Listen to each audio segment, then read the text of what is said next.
This is a tutorial to explain how to work on the FamilySearch.org website, which is hosted by the Church of Jesus Christ of Latter-day Saints. So to get started, there's two ways of getting on FamilySearch.org.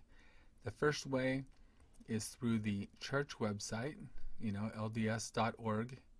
So we go up to LDS.org, click on the right-hand side where it says My Account and Ward. And then there's a button that says Sign In, screen button. Click on Sign In. And if you have your username and password, you can log in, of course, or you just press Register for an LDS account. So to register, you click on the link. And you can register as a friend if you're not a member of the church, or register as a member. We're going to click on Register as a member. So you're going to have your membership record number. You get that from the membership clerk. You should probably get a copy of your individual ordinance summary record, and it should have your membership record number on there, I believe. If not, you can ask the membership clerk to write it in there, and that will give you the information you should have on hand anyways. So I believe if you click on this and then you fill out some more of the form, you'll eventually get registered on the site. And then from the church website, you can go to the Family Search website. Or if you want to register directly on the Family Search website, go to FamilySearch.org, click on Free Account. When you click on Free Account, you'll end up on this page, and then you just fill out the page. Your name, first, last name, create a username, and a password. You'll confirm the password, then you click Continue. When you click Continue, you'll end up on this page, and you'll either give an email or a phone number so that you can recover your username and password in case something goes wrong. You click on Continue again, and then you create your account. You have a contact name, which I guess is like your screen name. Tell them if you're male or female, country, month, day, year for your birth date. And if you're a member of the Church of Jesus Christ of Latter-day Saints, you click Yes. And then again, you enter your membership record number. And then, of course, this verification to show that you're not a robot. And then that's it. You have created your account. So once you've created your Family Search profile and you log in for the first time, if you're brand new to this, there's going to be some recommended tasks on the right hand side, and this website pretty much walks you through how to get started. So basically, get started with family history. That will walk you through how to get your family tree started, or you can just start indexing and help out other people. But if you click on this to get started with family history, you'll end up on this website here, this page. And there's over here it says getting started filling in the blanks. Or you can also scroll down this page and read some background information on family history and more things that are available to help you out. So it's good to read through this website first. But if you want to just start getting started with your family tree, you'll click on this and you'll end up on this page. It'll ask you about your father, your mother, your grandparents, maybe even your great-grandparents. That will get started on your family tree. And once you enter in that information, you'll be able to take a look at your family tree. And from there you can expand it. If you want to add in your grandfather, you can click on here. And when you enter in deceased relatives, the website will give you suggestions. If that person's already in the website, it will say, okay, we found some close matches, and you have to decide if you're actually related to that person. So if you go through that process, I entered in my grandparent, Earl Richard Sobel, and right now I'm in a new profile, so a brand new profile. The website doesn't actually know who I am because I gave it a different name. So this is the match to my grandfather. So I could say add match. This is the guy I'm looking for, and it will add him as my grandfather. And then Yeah, so if he's in there, then that links everyone else in there. So if you're real lucky and someone has already entered in um, information for your grandfather, and down the line, then that will automatically link your family tree to all the other people down the line. So it is good to go through this process to see what work has actually been done. You may not have to do all this work for you, but once you get started, you'll find that process out as you go along. And there's also another section where you can, at the top here, search records. I believe that's where I clicked. You can type in your deceased ancestor's name, first name, last name, and some information about them, and then it will try to find your ancestor in this website here. You may also want to go through some of the other websites. Right now I'm logged in as a non-member, so I don't have access to some of the other sites, but if you are a member of the church, there's a bunch of other sites that will let you search through their records for free, and I'll talk about that in a second here. Okay, now I'm logged in as a member of the church, so this is what Family Search looks like if you're an actual member. So notice there are recommended tasks of things that need to be done, temple work, records that need to be confirmed, have you attach an official record to it and whatever. But I want to show you how to use some of the other resources to search for family history information.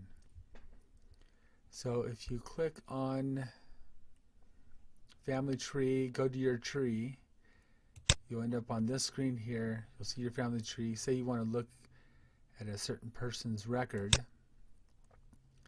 You can click on that person, click on person, and then you want to search through some of these other sites here, like Ancestry.com, Find My Past, My Heritage. So if you click on Ancestry.com, or Ancestry, then what it does is it lets you go to Ancestry and use their services for free, whereas other people have to pay money for it. So what I would do is I click on this link here, familysearch.org/partner access. And if you click on that, it will lead you to a site that has a list of the different websites where we have access to for free because we are members of the church.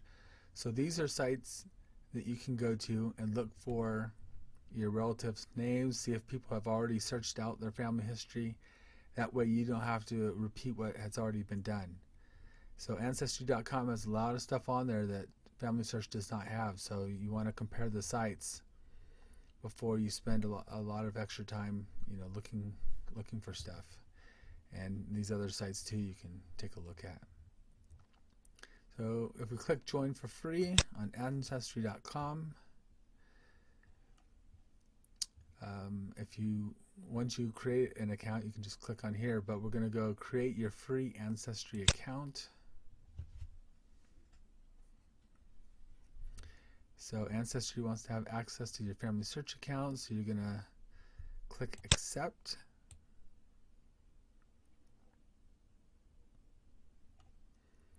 And my preferred language is English.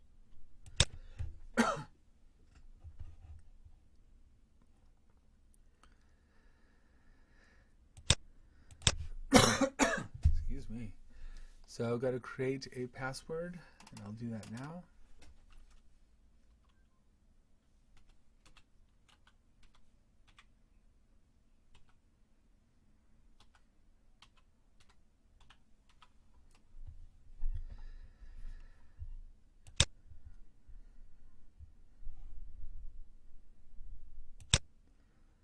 Okay, free LDS Ancestry membership starts today. I understand that by clicking this button I will accept membership as shown above. Okay, start your membership. Boom.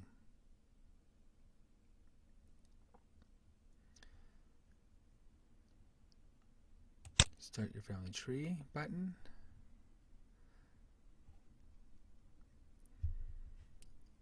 Okay, linking the two accounts together.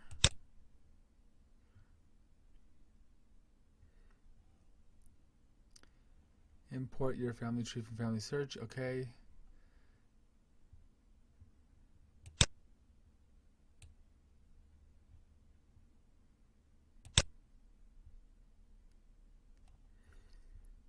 So I guess what it's doing is it's uploading the 4 generations of the family tree from Family Search into Ancestry.com.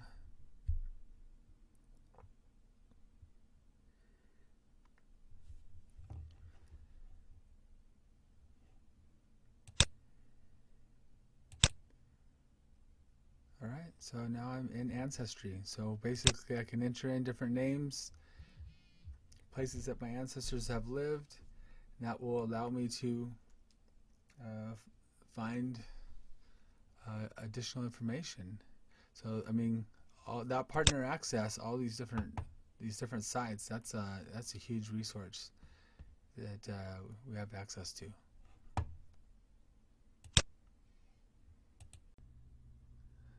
So the next section we're going to talk about is saving family memories. So a lot of us who've been in the church for a while, or our families have been in church for a while, a lot of our family history work has been done. So you have to go back really far in order to do any work, or things that do need to be done are kind of tedious. But there is a section called Memories where you can record your family memories, post photos, stories about family members, and that will really help enhance your family history experience. You want your kids, you want your grandkids, you want your brothers and sisters and their families to be able to actually know the people who are doing temple work for. This will help inspire them to get involved in family history work, and really it's not just about getting the ordinances done, but it's about getting to know the people and having our hearts bound to them. You know, these are people we're going to know, we're going to interact with in the next life, so it would be good if we actually knew something about them. So at the top you can click on these different sections in memories. If you want to see what people have already done, you click on people, and you can see what has already been posted in your family tree. Now, personally, I prefer just to go to the family tree and then from there find the person who I have photos of and then upload it directly there. So yeah, find a person who you have a photo of, or you have a memory of, a story, something you want to add. Click on that person. Again, down here where it says person, and then right here in their actual record it says memories. And these are 2 photos that I think these are photos I've uploaded. So I'll click on this one, and yes, it's my grandpa and grandma and my dad when he was a kid, contributed by me. Right, so let's go back so I can show you how to actually add a memory.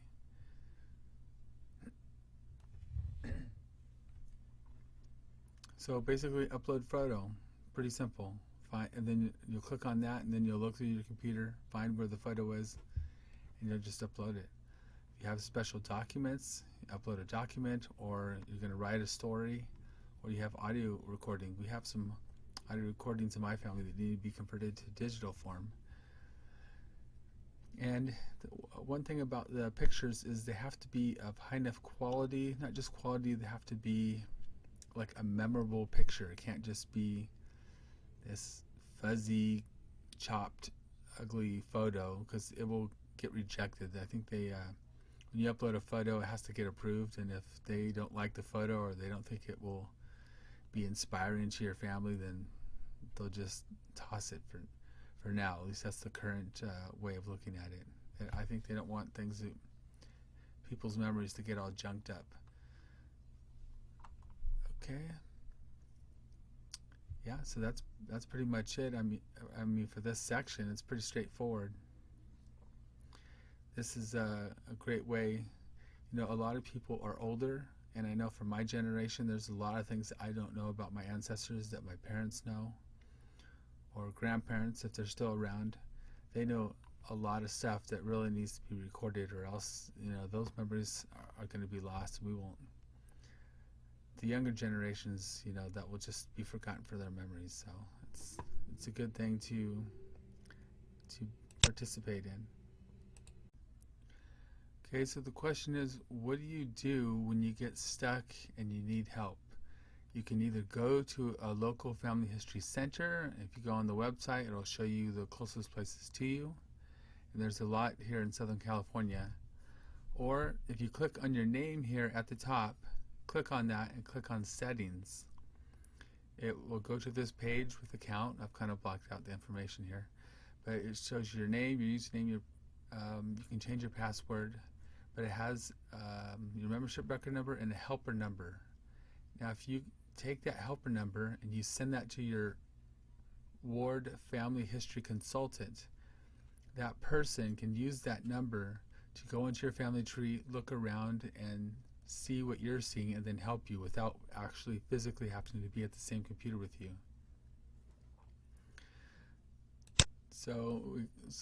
And there's a bunch of sections here under Get Help.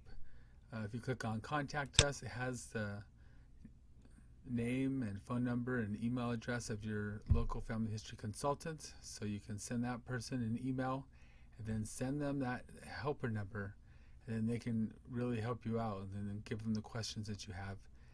Your family history centers that are closest to you, and I guess this must be a really big one. You can also send a message to the church, and they'll be able to answer your questions.